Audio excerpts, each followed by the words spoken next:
नमस्कार साथियों, आज हम लोग जीन पियाजे के बारे में बात करेंगे। सीटेट एग्ज़ाम में ये महत्वपूर्ण टॉपिक है। इससे 5 क्वेश्चन या 7 क्वेश्चन आते हैं। चलिए प्रारंभ करते हैं। पियाजे के सिद्धांत कौन कौन से हैं?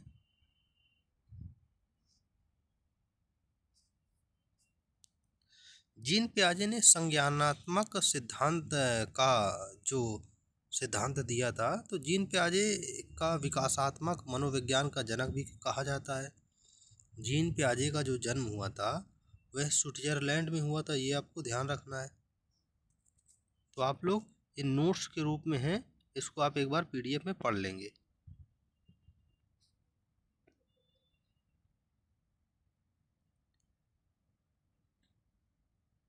जीन पियाजे का जो जन्म हुआ था वो हुआ था आपका स्विट्जरलैंड में। और इनकी जो पहली पुस्तक पूछ ली जाती है, the language of thoughts of the child, 1923 में लिखी गई थी।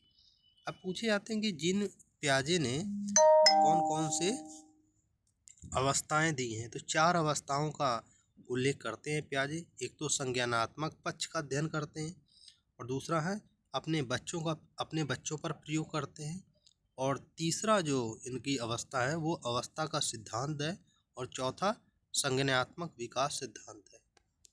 जिन जो पियाजे ने संज्ञानात्मक विकास की जो अवस्थाएं बताई हैं वो 4 बताई हैं, जिसमें संवेदी गामक अवस्था है जो, और दूसरी है पूर्व संक्रियात्मक अवस्था है, तीसरी है मूर्त संक्रियात्मक अवस्था है, और चौथी औपचारिक संक्रियात्मक अवस्था, जिसको हम अमूर्त संक्रियात्मक अवस्था के नाम से भी जानते हैं। तो ये देखते हैं कौन कौन सी एज में। तो आपको 4 अवस्थाएं आपको बता दी गई हैं। पहली है संवेदात्मक गामक अवस्था, दूसरी है पूर्व संक्रियात्मक अवस्था, तीसरी है मूर्त संक्रियात्मक अवस्था, और चौथी है औपचारिक संक्रियात्मक अवस्था। और ये अवस्थाएं जो है ना, किस किस उम्र में है। जैसे संवेदी गामक अवस्था है 0 से 2 वर्ष के बीच में है। पूर्व संक्रियात्मक अवस्था है 2 से 7 वर्ष में। ये प्रश्न पूछा जाता है कि पूर्व संक्रियात्मक अवस्था कितने वर्ष के बीच है, तो 2 से 7 वर्ष के बीच है। मूर्त संक्रियात्मक अवस्था 7 से 11 वर्ष है, और औपचारिक संक्रियात्मक अवस्था, जिसको हम अमूर्त संक्रियात्मक अवस्था भी कहते हैं, 11 से 14 वर्ष के बीच है। तो ये आपको याद रखना है।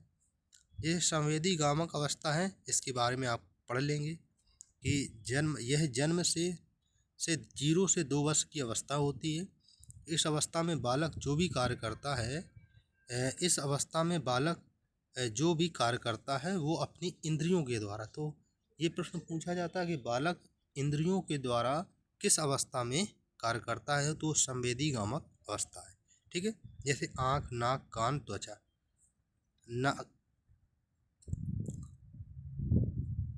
तो तो गामक क्रियाएं कौन सी हैं? यहाँ पर आप नागक की जगह गामक क्रियाएं कर लीजिए। गामक क्रियाएं कौन, जैसे पकड़ना, खेलना, लिखना आदि, ये सभी गामक क्रियाएं।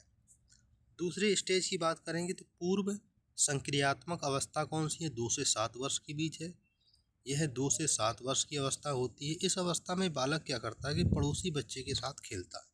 ठीक है, बालक शब्दों व प्रतीकों का प्रयोग करता है, प्रतीकात्मक खेल खेलता है। तो आपको पूछा जाए कि प्रतीकात्मक खेल की शुरुआत किस अवस्था में होती है, तो पूर्व सक्रियात्मक अवस्था 2 से 7 वर्ष। खिलौना की आयु इसी अवस्था को कहा जाता है। तो ये भी आपको याद रखना है, खिलौना की आयु किस अवस्था को कहा जाता है? 2 से 7 वर्ष। इस दौरान भाषा का विकास प्रारंभ हो जाता है, ये बच्चा थोड़ा थोड़ा बोलना लगता है 2 से 7 वर्ष की अवस्था में। तो ये आपको याद रखना है। उसके बाद मूर्त सक्रियात्मक अवस्था यानी 7 से 11 वर्ष के बीच होती है। यह 7 से 11 वर्ष की अवस्था होती है। इस अवस्था में बालक का चिंतन और तर्क करना शुरू कर देता है।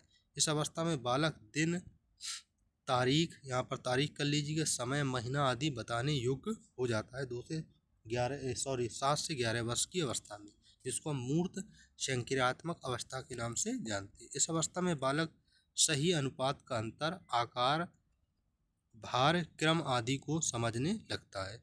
मूर्त चिंतन का प्रारंभ हो जाता है इस अवस्था में।